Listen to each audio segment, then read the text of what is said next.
Questions and answers. Your host, Adrian Lee. Oh, yes indeed, there are more questions than answers. Like political views are like children. Some people don't have one or want one, and others keep trying to show theirs off. Hi America, hello world. My name is Adrian Lee, and I am your host. Having children is like living in a frat house, isn't it? Do you not think? Nobody sleeps, everything's broken, and there's a lot of throwing up. Good times. Welcome to the show, More Questions Than Answers, the only paranormal quiz show anywhere in the world. Each week, my guests and I will search the world's newspapers, websites and TV shows just for you, to bring you the very best in paranormal talk radio entertainment and enlightenment. We will then test each other's knowledge of the week's events of the mysterious, strange, supernatural, unusual, bizarre, and just plain weird. If you have just tuned in especially to hear the show, then I admire your taste. If you have just tuned in by accident, then I admire your luck.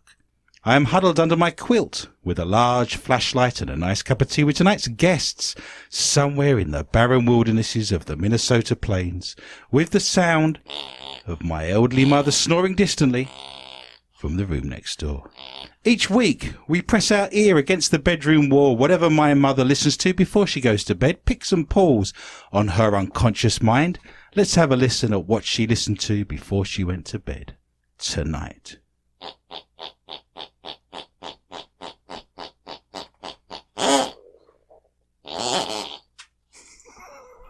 Anyone want to jump in? This point's going begging. Nope. Flash.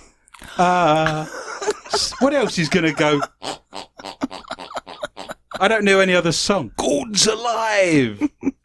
Prepare for all the J-Jocks to bring back his body. Great times. Happy days. I remember going to the cinema to see that when I was a kid with my dad.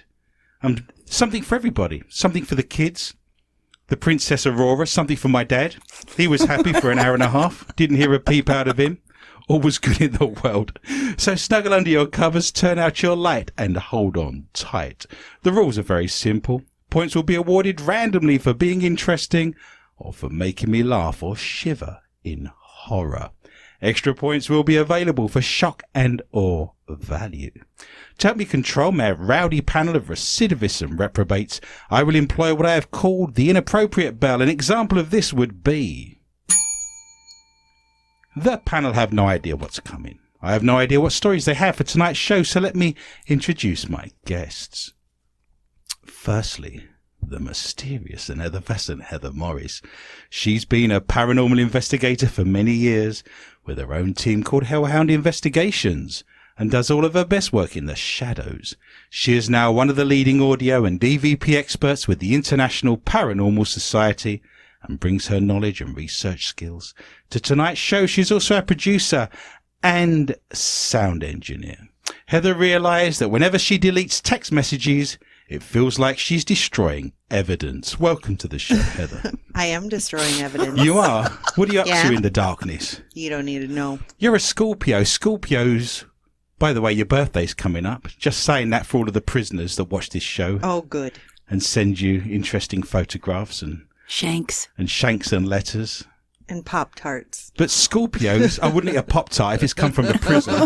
Let's just put that straight out there. I do draw the line at, Prison eating food, Pop-Tarts. prison Pop-Tarts. There is a line in the sand. I do like sugar, but prison Pop-Tarts, not the way to go. I think do that.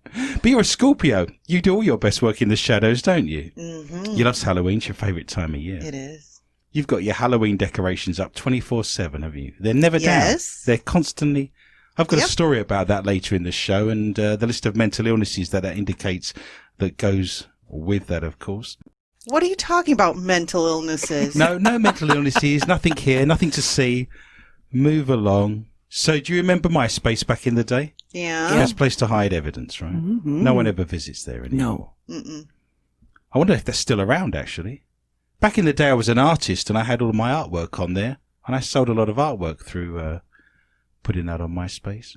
I also wish to introduce the mad and crazy Michelle Curry. She was born and raised in Moira, Minnesota, and has a keen and avid interest in all things paranormal. Michelle realised that if you can't handle her at her worst, then that sucks, because that's all she's got. Pretty much. Welcome to the show, Michelle. Hi. I'm loving your spring colours. That's very optimistic. Thank you. I thought I'd go with the Halloween autumnal.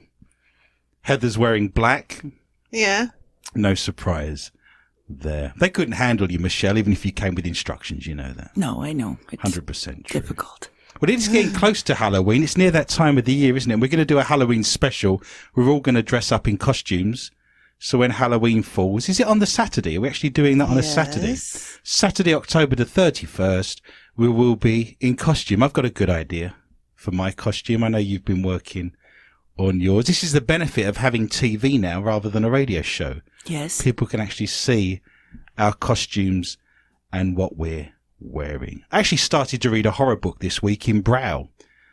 Something bad is going to happen. I can feel it. No. I love this show.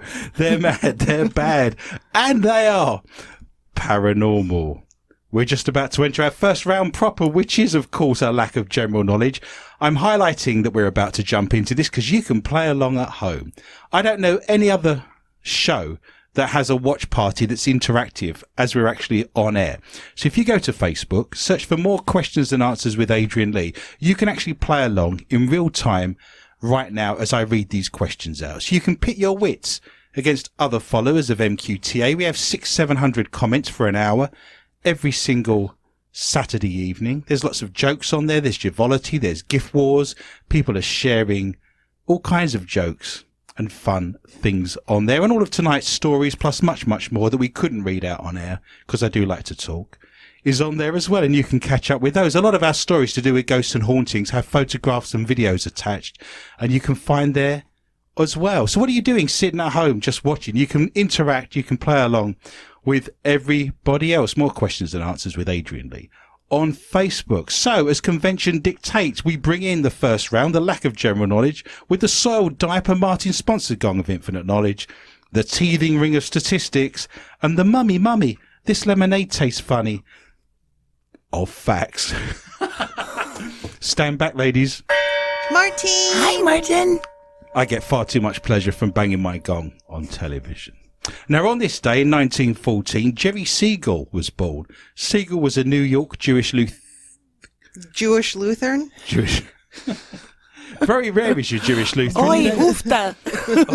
Oevei Ufta. Here's a casserole. That's a good name for our next album, is Oevei Ufta.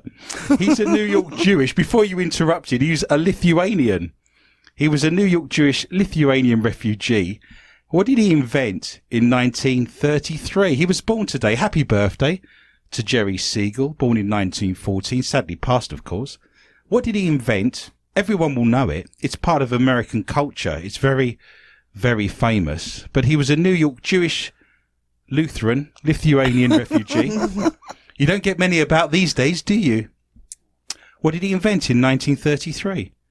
Think That popular is too culture. wide open. The record. Superhero character.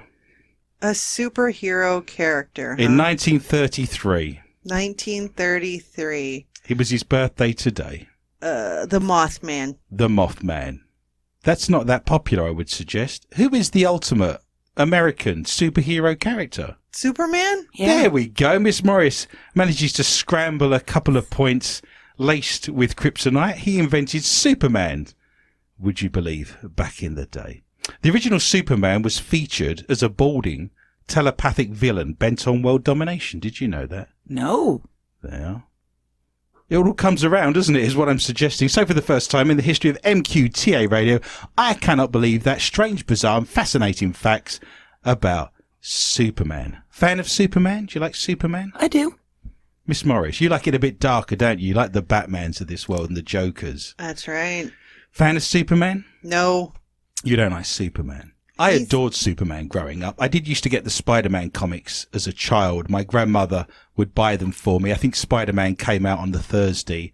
I used to go around my grandmother's house every weekend. I'd jump on the London Underground. I'd go 10 stops between Elm Park and Mile End on the District Line. I'd walk to my grandmother's with a plastic bag full of toy soldiers and crowns and G.I. Joes. And waiting for me as I got in was my Spider-Man comic. I wish I still had them. Mm-hmm. That's the silver age, isn't it, of comics and Spider-Man back in the mid to late 70s, I would suggest. But I did like Spider-Man, but I also like Superman as well. The thing is, the older you get, the trouble with Superman for me is he's a kind of all-American, squeaky clean, quarterback kind of jock. I like the fact that Spider-Man used to get a good hiding and would be beaten regularly throughout the comics. Not a fan. I used to like Christopher Reeves, by the way. I remember queuing up, lining up at the cinema back in 1978 with my dad. Do you remember the days when there was a big Art Deco theatre, and you would line up 2 blocks deep and you didn't know whether you'd get in or not? Who lines up 2 blocks now to get into the cinema? Did you like the Christopher Reeves films, Maurice? I did like those, yeah. Was a fan of those, Miss Corrie? I like Henry Cavill. Uh-huh. He's another... Everybody loves him. The interesting thing about Call him... me. Well, he can walk... Is it because I'm on the television? He can walk down the high street in Britain and no one would know who he was. I was. He's very kind of anonymous in Britain. There's not many stars of some of these big superhero Marvel DC comics from the big screen that can walk through the streets of London, but not many people would recognise him, I think, if he walked the streets of London. And he is British, of course. Well, there are points to be won. There is a quiz dying to get out. Superman's ability to fly was only introduced in the 1940s comic books because of what? They only introduced... The war. Jerry Siegel said, well, we already know he invented him in 1933. It took until the 1940s for him to be depicted in the comic books as flying. But there was a reason for that. The war. And you are suggesting the war. Which war, Maurice? One of them. Mm-hmm. History was something that happened to other people at school, wasn't it? Which particular war would this be, Miss Morris? 2? 2 war. Yeah. The second one. Yeah. I see what you're doing there. Why would the ability of Superman to be able to fly be introduced because of the war? So he can get to Germany and back?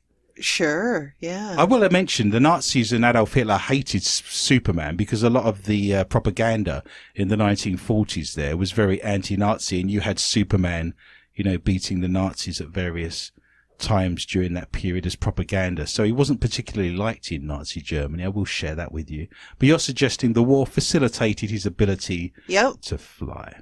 Miss Corrie, any thoughts? You're looking at me with a faraway look in your eye. There's a technical reason. There's actually a technical reason for this. Think about the drawings and the comic books. Because they gave him a cape. They gave him a cape. That's a great answer. I will tell you, it was difficult to draw him with his legs bending to jump into the air. So they just did away with that and made him fly. Because it was difficult to draw his legs bent, apparently. 100% true. Superman once arm wrestled Chuck Norris. The loser had to wear their underpants outside of their pants.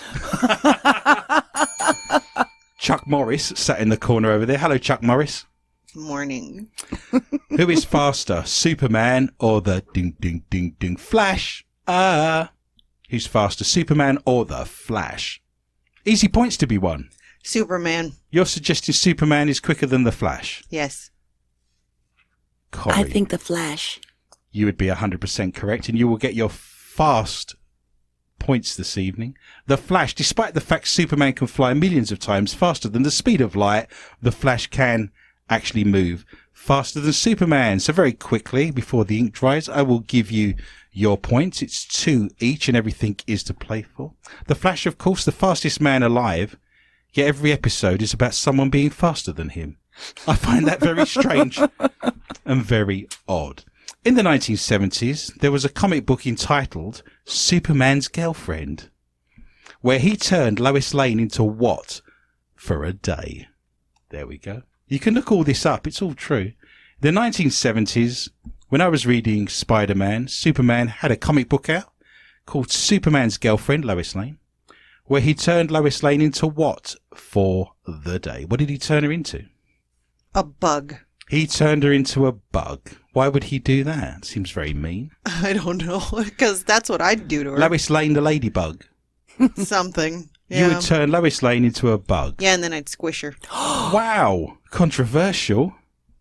It's always violence, isn't it? She's been on the Jack Daniels. Elements of violence coming out. Jubes. She's spent a night hitting the jubes hard. And she gets violent. 100% true. Michelle Corrie. He turned Lois Lane into what for the day? A badger. A badger. So we've got a bug and a badger. It does begin with B, but it's not a bug or a badger. What did he turn her bat. into? A bat? No bat. Boat. Baboon. What goat begins with B? I said a boat. Oh, a boat. I thought you said a goat. I'm going to have to tell you, I suspect, unless Yes. you're going to... Barbie doll. A Barbie doll. He actually turned her for a day into a black woman. Oh. It's true. Apparently, this is some sort of extreme role play I hadn't previously been aware of. Can you be the black woman tonight, please, Lois? He did turn her into a black woman. That's in the comic book. terrible. Superman's Girlfriend, Lois Lane. There. Let's role play. That's strange, isn't it? Why would you... I'd have to read the book. I'm going I to guess. turn you into a Jewish Lutheran. Nice. Yeah. No, you'd have a lot of contradictions within that, wouldn't you? You wouldn't know which way to turn. Very schizophrenic as your Jewish Lutheran. Oh, God. Let's role play. I'll be Burger King, you be McDonald's. I'll have it my way, and you'll be loving it. Hurrah! What is Superman's middle name? What's his middle name? Griswold. Griswold. Clark Griswold Kent. Kent. Mild-mannered Nice. janitor. You are going with Griswold, are you? Sure. Why not? What's his middle name? His Krypton name or his American name? I need his Americanized Clark Kent middle name. Easy points to be Trying won. to think of his tombstone. Oh. John. Oh. Oh. James. Ooh. Keep going, madam. You're nearly there. Jim. What? Tim? Colin? Jim. Joseph. There we go. I was going to say it begins with J, but you were there. Michelle, you're doing very well. Thank When you. did you see his tombstone? Is that on one of the shows? When he died. Okay. You've obviously been keeping up with these. I haven't. Superman's middle name, Clark Joseph Kent.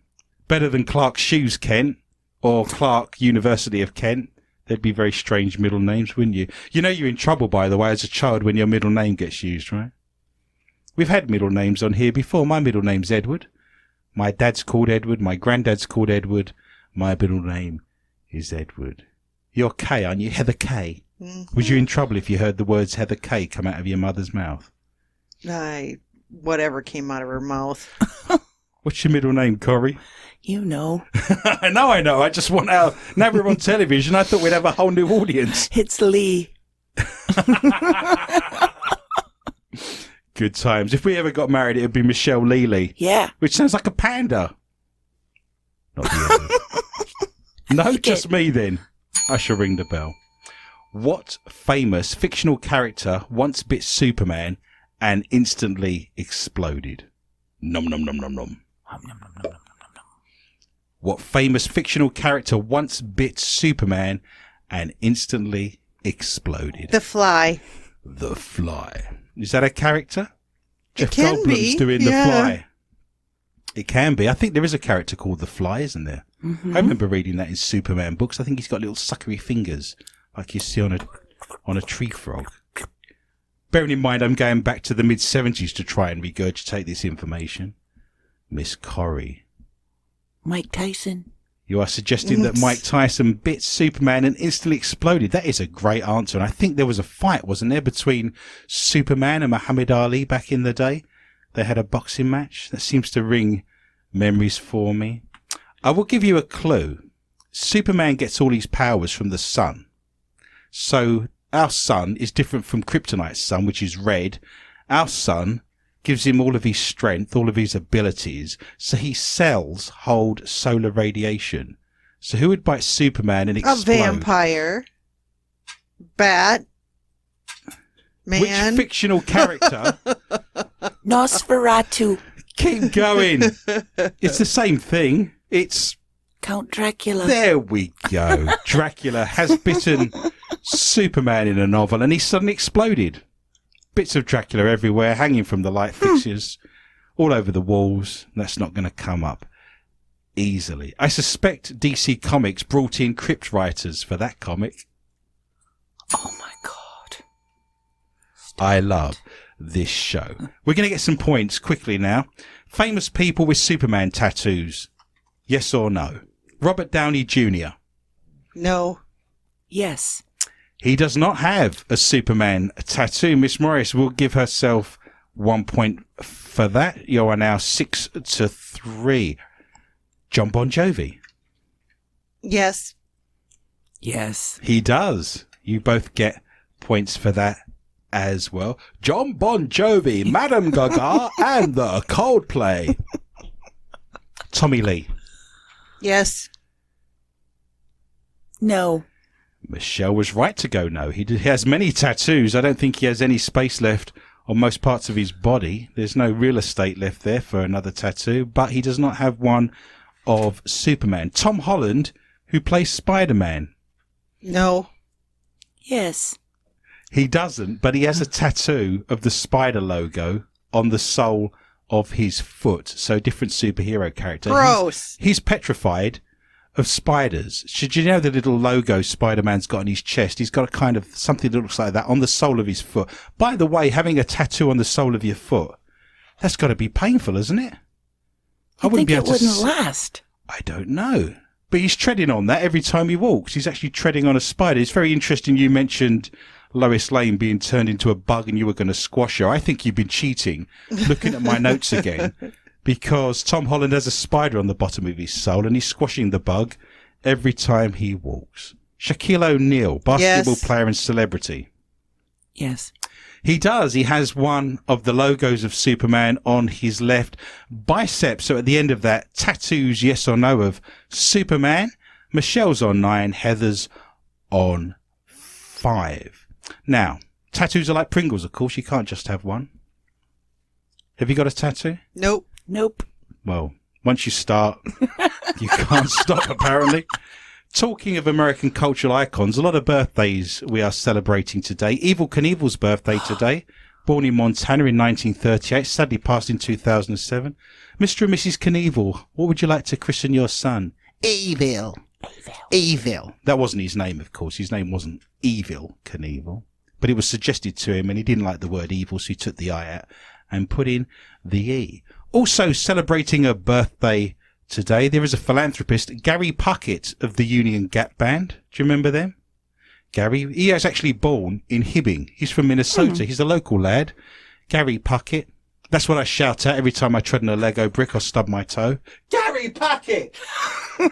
So thank you, Gary Puckett, for bringing that word into the English language. If you recall, he was born today in 1942. He sang, "Young girl, get out of my life."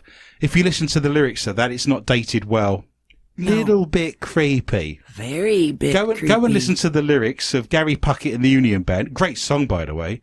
Young girl, get out of my life. You could not get away with that now. Just putting that out there. A little bit creepy, but a great man. He often goes into hospitals and plays his guitar and sees his fans if they're feeling unwell or they're ill. Does a lot of philanthropic work. Great man. But yes, Gary Puckett when I tread on a Lego brick.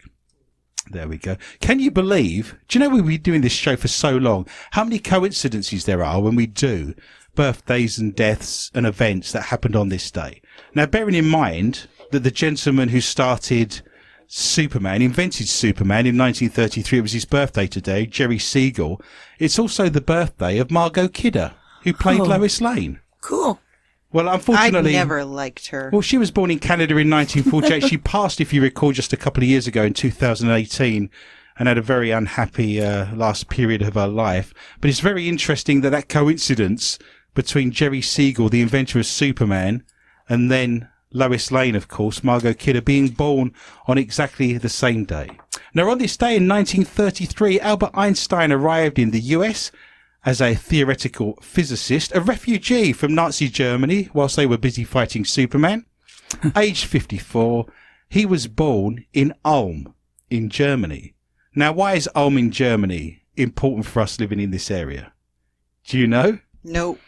Why is that, Miss Curry? Because New Ulm makes the best beer at Shell's. Yes, New Ulm is only up the road, and it's called New Ulm.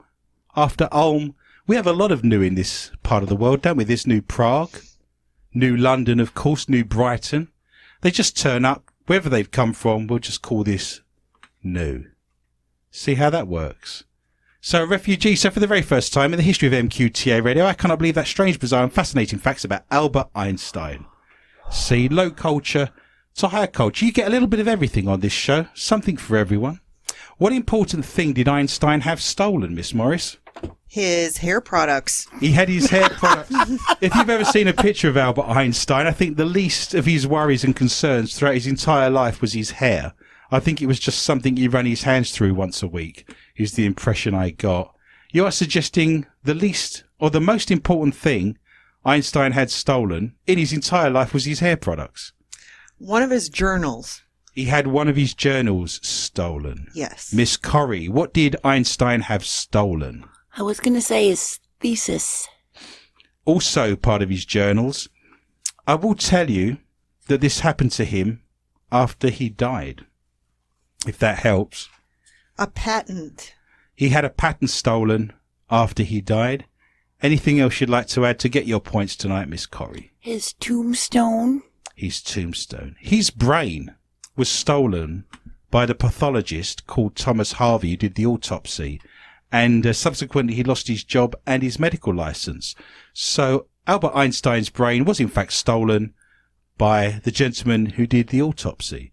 And his brain was kind of, I don't want to say abnormal, but there were certain parts of his brain that were 15-20% bigger than other parts of other people's brains. The cerebral cortex was 15% larger than the average human. So I cannot give the points away. Einstein, of course, developed a theory about space, and it was about time too. I love this show. What item did Einstein refuse to wear throughout his entire life? He refused to wear a tie. Scruffy gentleman. Another one of those Lutheran Jewish came over here as a refugee. So you are suggesting that Einstein refused to wear a tie throughout his entire life? Yes. What did he refuse to wear? Or underwear. Or underwear. She is spreading her chips liberally. No tie, no underwear. Saves time when her husband's coming up the path, I guess. Wow. I think it's buttons. He refused to wear buttons. He was obsessed. We did have a celebrity. Who was it that had a phobia of buttons? Can you remember? We've done so many shows, but there was a celebrity that had a fear of buttons. It wasn't Alfred Hitchcock, was it? I honestly eggs. Can't remember. That's right. It was eggs, wasn't it? Very similar to buttons in many ways. Albert Einstein refused to wear. It is an item of clothing, of course. Refused to wear what? You still haven't got it. Shuts them out. Nearest one wins. It wasn't underwear. It wasn't ties. It was a hat. Corrie, your guesswork is fantastic tonight. You're up to 11. I shall stretch them up to my knees. You have just won yourself a couple of points. He refused to wear socks throughout his entire life. Perhaps he was just good at strip poker and he played his socks off. There. No. Stop. I love this show. Einstein told jokes in his 70s to what? Because it was depressed and sad. So in his 70s, Einstein used to tell jokes to what? To his make plants. It less. How would you know if your plant's depressed? They're droopy. They're droopy. You are the only person I know who's actually killed an air plant. That is true. You are like a one-person genocide making... You know, your nickname amongst the plant world and the fauna of this world is Agent Orange. You are the killer of plants. That's true. You got yourself an air plant. Tell me what an air plant needs to survive. Air. And. More air. And then what happened? And then it died. So you didn't give it enough air? Or did you smothered over-air it? I gave it too much water. You're not meant to give it water. I didn't know. Miss Morris killing an air plant by over-airing it, apparently. Any thoughts, any suggestions beyond plants? What did he talk to in his 70s because it was depressed? His dog. You're getting in the right area. Cat, fish. Keep going. What would you talk to? You would talk to you might get a conversation back if you're lucky. Parrot. Again, you're on the money tonight. Wow. What did you limber up? Did you do some stretching exercises? Rub on some Bengay before you... Oh, I see what's happened. Okay. I read a book. You read a book once. That's dangerous, isn't it? Unbelievable. He did actually talk to a parrot in his 70s because it was depressed. Oh, Can you imagine the good. parrot? Oh, I'm miserable. I'm really down. It's like Marvin, isn't it, from Hitchhiker's Guide to the Galaxy? Yes. Of course. Bring him leaving, brain the size of a planet. All the diodes down my left-hand side. I love Marvin. What a fantastic character. He should have a spin-off series of just Marvin. Your plastic pal who's fun to be with. That is 100% true. I'm not sure if it was a real parrot or a synthetic one, but a synthetic one would be called polyester.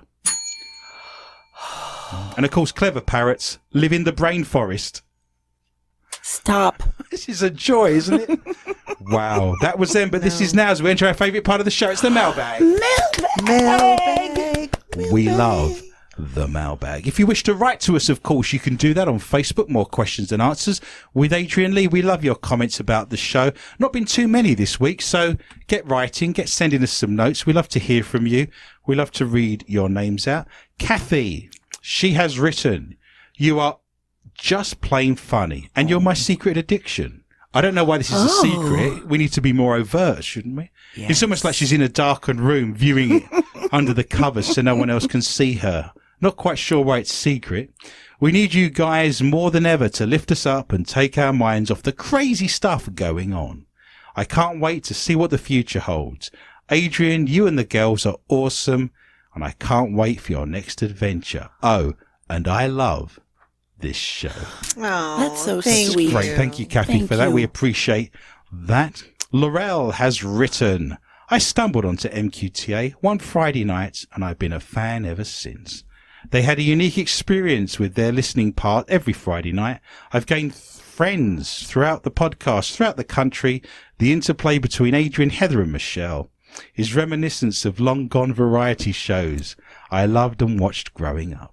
They use the mailbag to interact with their fans, and they've even joined in on the listening party. I'm looking forward to the next incarnation of MQTA. That's just a joy. Yay. That's lovely. If you wish to write to us, Thank we you. will read your messages out. We love reading those of support. If you read and write messages to me that aren't very nice, I'll send those to my mother. But we appreciate reading those out. The studio is full of letters, full of notes, all pinned around. Perhaps we'll do a guided tour of the studio one day. Perhaps we'll pick up a camera and you can see all of your notes, all of your cards over the years. We have some beams in the studio as well. And when our guests are here, we've had Antonia Felix, the New York Times best-selling author, Bob Gilbert, of course. We've had Brian Sterling Vitae, used to be on The Next Generation Star Trek. We've had some incredible people in here, and they've signed. There's some beams that hold up the ceiling, and they get a Sharpie, and they've signed them. So perhaps we'll do a little tour of the studio, the handheld camera at some point, and people can see that. Now, remember, of course, we're on MCN6 now, on Saturday nights at 6. We're not on at 6, are we? No, not 6. We are in the west of the country. If you're watching in California, if we're watching on the west coast, it is 6 o'clock. But this confuses me in this country. Of course, in Britain and most of Europe, you know, you've got one time and that's it. There's no sense of confusion. It took me a long time to work out in this country that the time in Minnesota isn't the time in Montana and isn't the time in Oregon and isn't the time in New York. Very, very confusing. It's 6 o'clock if you're listening or watching on the West Coast. If you're in Minnesota, 9 p.m. Central Time on MCM6, you have no excuse not to find us. At 9 o'clock Central Time, if you go to www.mcn6.org, you can stream it wherever you are in the world on any device. If you have Roku on cable, you can search for MCN6 and it'll be on there, so you can watch it on the television as well. And if you're in the Twin Cities of St. Paul and Minneapolis, it's just Channel 6. And we do an audio version, of course. This started out as a radio show 8 or 9 years ago.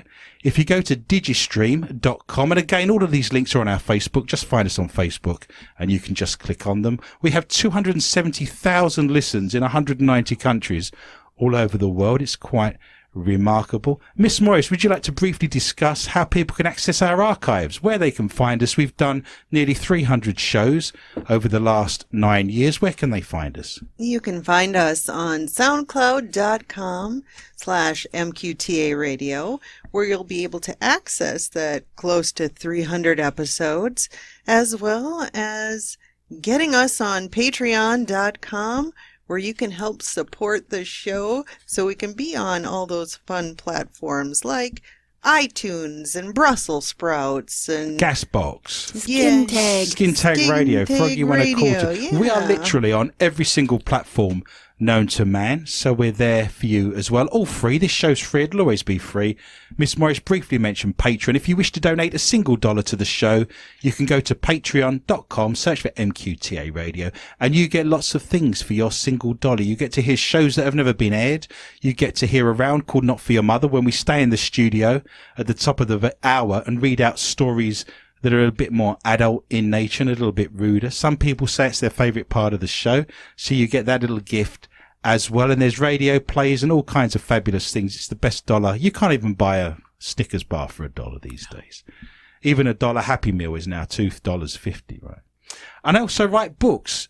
I'm an author. Some of the books are over my left shoulder and holding up my microphone stand. I've written the book. If you're looking for a Halloween read, you can find Mysterious Midwest, Mysterious Minnesota, if you like haunted historical sites all over Minnesota and the Midwest. Those two books are available. How to Be a Christian Psychic. If you like UFOs, I've written the book Ghosts and UFOs, where I'm comparing those two paranormal phenomena, and you can find those on Amazon or all good ebooks. And you can catch the show directly after it's been aired on MCN6 if you go to YouTube.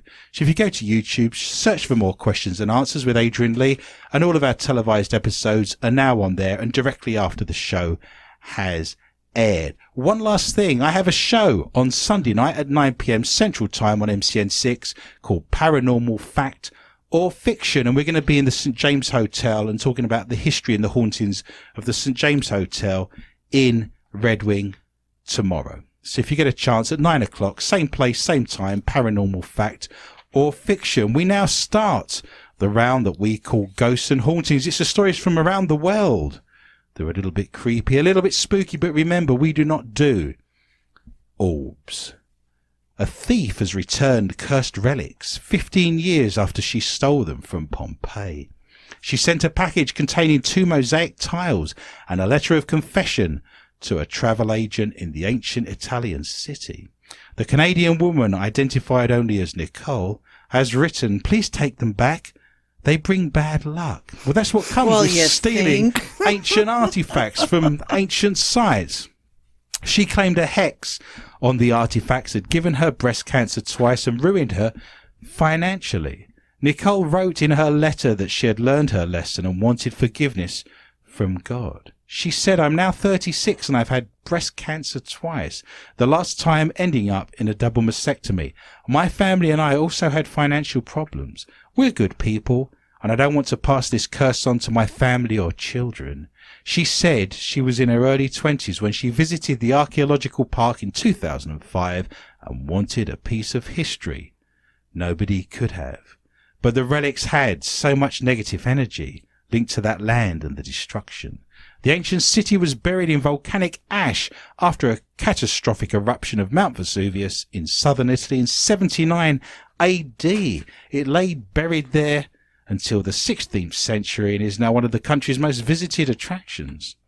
Her package also contained a confession letter from another couple in Canada with some stones stolen from the same site. So the whole family went out there, plus all of her friends, all on a trip, and they stripped the place bare. Jeez. They wrote, "We took them without thinking of the pain and suffering these poor souls experienced during the eruption of Vesuvius and their terrible death.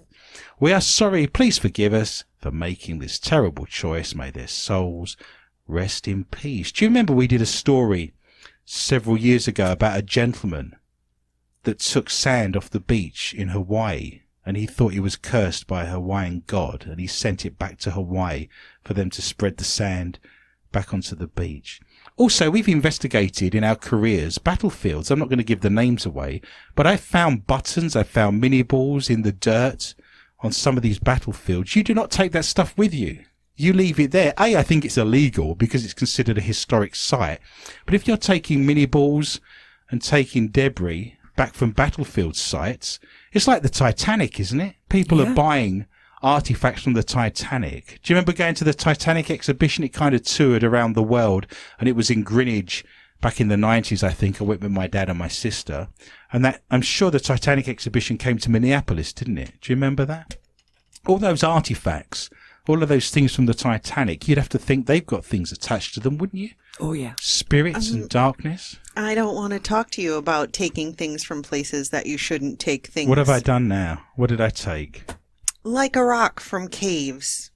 Yes, there was a time. Well, it's slightly different taking a rock out of a cave Really? to a historical location. It's a historic cave. Well, we went to Ruby Falls once in South Dakota, and the gentleman, the ranger that was showing us around, by the way, he was almost an extra for Star Trek. The ranger that was showing us around was a retired gentleman who was very elderly, and he spoke exactly like William Shatner. It was all I could do to stop laughing all the way around. You can tell by these stalactite formations that the calcium oxide in the rocks, like this all the way round. I couldn't believe it. Very, very funny. He said to everyone, don't pick anything up off the floor. And of course, it's a cave. There's thousands of little pebbles and stones and rocks everywhere. I have a collection of stones in my pocket at this very moment. I have a couple of crystals or stones in my pocket. I have vast collections of stones all around the house. As you go up the stairs, there's little piles of aggregate everywhere, looking to trap the unweary person as they fall down the stairs. It's pitch black in the caves. You can't see anything. I walked around, I was picking up stones and I put them in my pocket. When we came out into the daylight, he said to me, have you picked up any stones? And I'm like a child that's been asked, you know, have they drank milk out of the fridge when they've got a milk moustache? Have you picked up any stones, sir? I'm black. I am. And I look like I'm about to go into Vietnam. Magnesium oxide, magnesium stones are like coal. They're black. So I picked a few up, put them in my pocket, and then I picked my nose, and I rubbed my eyebrow, and I flicked my ear. And You look like a chimney sweep. I was black. It looked like an extra from Mary Poppins. I didn't know whether to apologise or go into the first verse of Chim Chimney. Ruined my pants as well, because all my pants were black and I couldn't get it out. Have you been picking up the stones, sir? No. Black. Honestly, I was about to go into some variety musical act with jazz hands.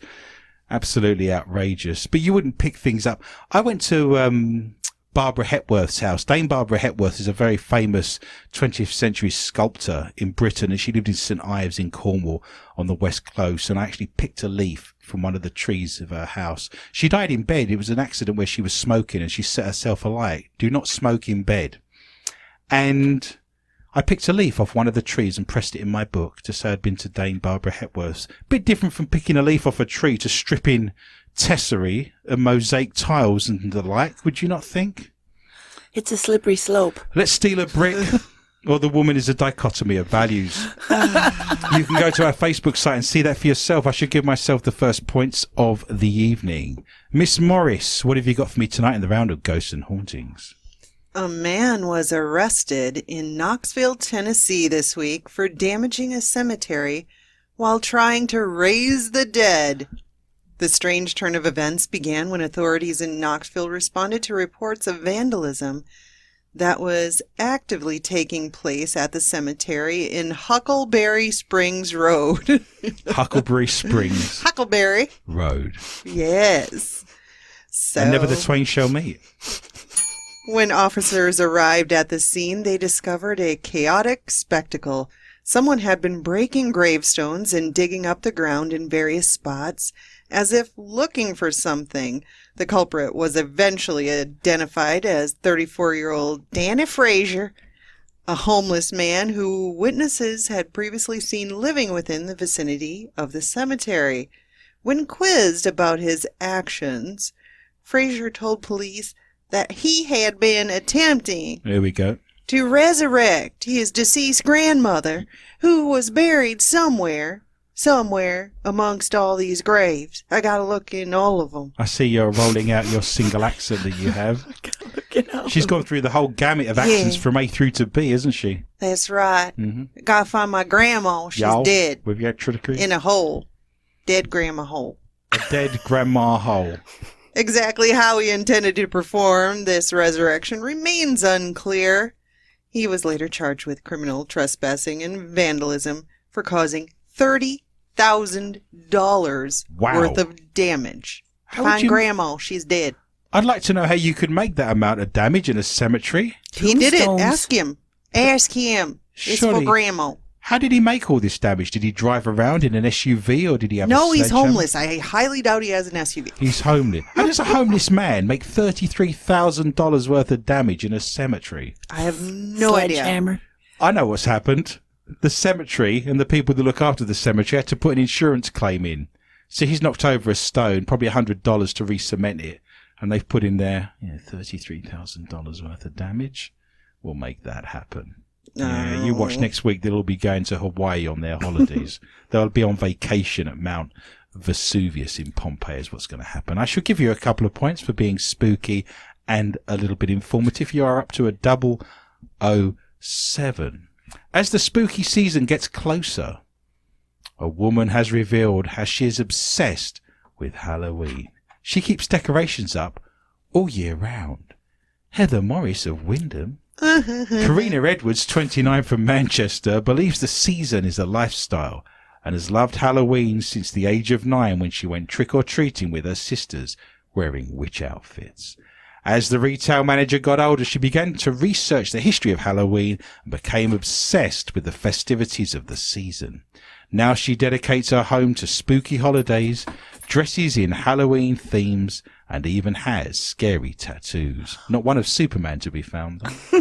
After following some Halloween Instagram accounts 6 years ago, Karina realised it was acceptable to have pumpkins and ghosts as everyday decor 365 days a year. You can do whatever you want. Just don't expect to get a boyfriend would be my advice. She said, my love for Halloween started when I was young, around the age of 9 or 10. My mum used to buy those bin liner capes and plastic witches' fingers. Did you have those as a kid? You've had those, have you, Miss Morris? I have them in my room. What was what Halloween costume from your childhood do you remember the most? C-3PO. You were dressed as C-3PO.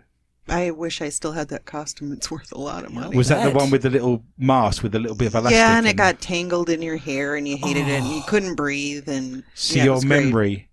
Can you imagine the person who plays C-3PO has similar issues, I would suggest? Yeah, but well, my favorite costume, I dressed up as a fortune teller with a crystal ball. Oh. Gypsy. Yeah. Gypsy woman. What about you, Miss Corey? Anything you remember from your childhood? I would always get very upset because it would usually be very cold or bad weather on Halloween. I'm led to believe that there was a winter here for Halloween in 1993 where 100 foot of snow dropped and it was minus 60 and it was like being on the moon on the dark side. I still went out. You still went out, did you? We couldn't open the door. Frostbite, yeah. Michelle didn't go out. She couldn't get the door open. That was, people talk about the Minnesota Halloween, don't they? Is it 93? Did I get that right? Yeah. I think it's right around there. Yeah. If you see those pictures online, it is ridiculous of little kids dressed up and there's just snow everywhere. I mean, you think you've seen snow? Ridiculous. I would go trick-or-treating every year when I was young and growing up. It was always a pleasant, communal experience. Neighbours would always answer the door with friendly faces and give us sweeties. I lived next door to my lifelong best friend, so going trick-or-treating was great fun. Her obsession with Halloween grew in her teen years after moving out. Karina started to fill her home with themed knickknacks. She insists Halloween is a lifestyle, not a holiday, and she doesn't see decorations as temporary. I realised it was completely in my own right to have pumpkins and ghosts up as my everyday decor 365 days a year, and so it began.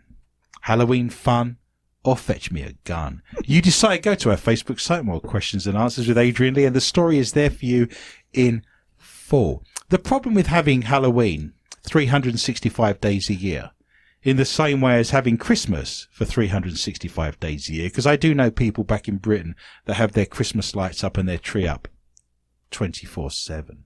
Wasn't there a gentleman that did a roast turkey, roast dinner every single day of his life? He had Christmas dinner every single day.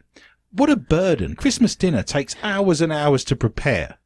In Britain, you'd have roast potatoes, Yorkshire puddings, the whole works, stuffing. Do you like stuffing? I love it. Of course you do. So, the trouble with all of this is that it doesn't make it special when it actually does come around. Why is it now special if you're doing it every single day of the year? Surely that moment of putting the tree up, seeing the lights, having the presents under the tree, that's special. If that's happening every single day of the year, that no longer becomes special, does it? No, you are incorrect. Oh, I get to feel special every day of the year. Yes, Heather, I look at you constantly and think you're special. No, That's don't constantly make me come over there. in my thinking. Sir. Miss Corrie, what have you got? Again, the violence, American women and violence. What is it with you over here? First port of call. Violence. It's the beats. I get the beats. I get the beats. I get the beats. Miss Corrie, what have you got for me tonight in the round of ghosts and hauntings? Mum was convinced she saw her late Nan's spirit after catching a mysterious white shape floating in the air on camera. Oh, good God, not again. Are you bunking the story after the first sentence? Already, yes. If you're playing the Bell Bunk and Snort drinking game, you are now allowed to have your first shot of the evening, wherever you are in the world. Prost, salute, cheers, and skull. Do continue, Miss Corrie. Katie Lynch Rose from Kings Heath in Birmingham was trying to record her dog while she was getting her 6-year-old son Jaden ready for school earlier this week. But the 31-year-old was shocked when she rewatched her video and saw a curved shape flying from one corner of the screen to the other. Like a bug? That's been squashed underneath Spider-Man's foot. Correct. In the video, Katie's dog is barking frantically at Jaden when he is getting ready in the bedroom. At the same time, a white-colored shadow appears to have flown down from the ceiling towards the dog. Like dust? Dust. Dust. Dust. Tastes like dust. Dust. She believed the white shadow was the spirit of her grandmother, Florence Doherty, who sadly died in April of this year following a 6-month battle with cancer. Katie told Birmingham Live, "I was getting ready with my son and my dog, and I was trying to take a video because my dog sings when you ask her to go for a walk.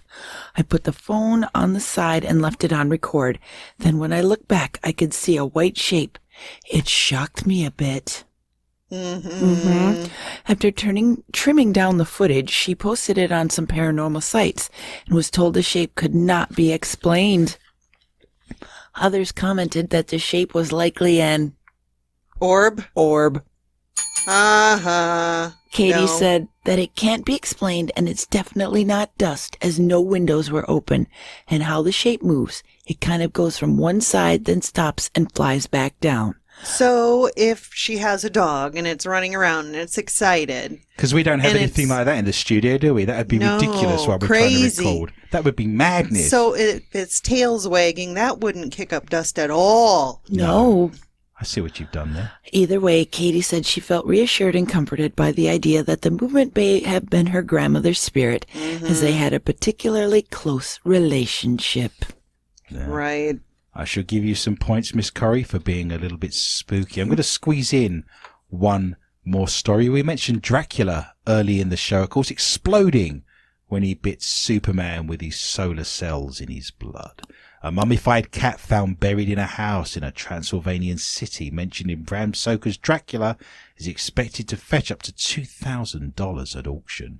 The fossilized feline was discovered in the cellar of a home in Bistrita, which is the first stopover for protagonist Jonathan Harker in the 1897 Gothic horror novel Dracula. I thought it was Budapest. I thought his first stopover was Budapest. I'd have to go back and read. Obviously, someone on our watch party will probably tell me. The cat's remains are often placed in the walls of properties across Europe in the past as a good luck omen. It was thought they had a sixth sense that could banish evil spirits. Jim Spencer of Hanson's Auctioneers, which is overseeing the sale, said he was expecting buyers to come out in force when the cat goes under the hammer this week at Bishton Hall in Staffordshire. We don't want any cats going under hammers. That would be a No, bad we do thing. not. He added, with Halloween nearly upon us, this has to be the ultimate quirky and rather spooky find. Dried or mummified bodies of cats are often found concealed within structures in the British Isles, Northern Europe and North America. It was customary to place the dried body of a cat inside the walls. What a job that would be. What does your dad do for a living? He dries out cats. You know, it's a dirty job, but someone's got to do it. In the newly built home to ward off spirits or as a good luck charm.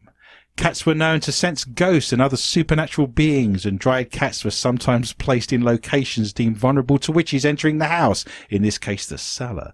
The cat was found by a 40-year-old artist in his late grandmother's house in Bistrita, the capital city of northern Transylvania, in Romania. The artist, known only as Valentin, said, "My brother Adrian," what a great name, "and I found the cat in a wall of my grandmother's house, which was built in 1921. We were cleaning the cellar when we noticed a crack in the wall and decided to loosen the bricks to see what was behind it. We thought we might find a hidden room or compartment. As I removed some of the bricks, I noticed something that looked like a miniature head of an animal." He said, "As I shone the flashlight on it, I had mixed feelings of what it might be. I still thought it was a sculpture until I touched it, took it out and released it into the light, and then I knew it was something else. For a moment I was paralyzed in thought and astonished by what I had found. Mummified cat, or I don't believe that. I should give myself some points for being spooky and informative. Well, all good things come to an end, so let us look at tonight's scores. In last place with the K2 meter and the dead battery is Miss Morris, who never got herself off of a very lonely and unloved 9. She gets a collection of stones from a random historical site, a Superman tattoo and a pile of Hawaiian sand. Where's the tattoo going? Any thoughts? Oh, nope. In second place tonight with a fantastic score that on any other evening would get her a win is Miss Corrie, who scored 13. She gets a dead grandmother's hole and the beats. So I'll see you in the car park after the show. In first place tonight, in resplendent glory, taking home all of the gifts and presents, is myself. I managed to score 26 points. I get a mummified cat, a dead bug, and $33,000 from a criminal insurance claim. If you recall last week, I said tonight I would win. It's long overdue. I don't think I've won for the longest time. Do not fear, listener. Remember, we are back with a whole new bunch of stories next week at the same time, and I would love for you to join me for a fun and informative journey through the world of the paranormal, strange, intriguing, bizarre, and weird. Please tell your friends and family about the show, and feel free to contact me anytime via my Facebook site, More Questions Than Answers with Adrian Lee. You can also join my Twitter account at Adrian_Lee_tips, and don't forget, tomorrow, same place, same time, 9 o'clock Central Time, MCN6, Paranormal Fact or Fiction. My gratitude and greatest thanks are extended to Lorna Hunter, Heather Morris, Michelle Corrie, and all at the International Paranormal Society in paranormal.net, and all of the show's sponsors, including the Lakes Area Paranormal Interest Group and MUFON of Minnesota. It just remains for me to say thank you for listening, and remember, be interested and interesting. Good night.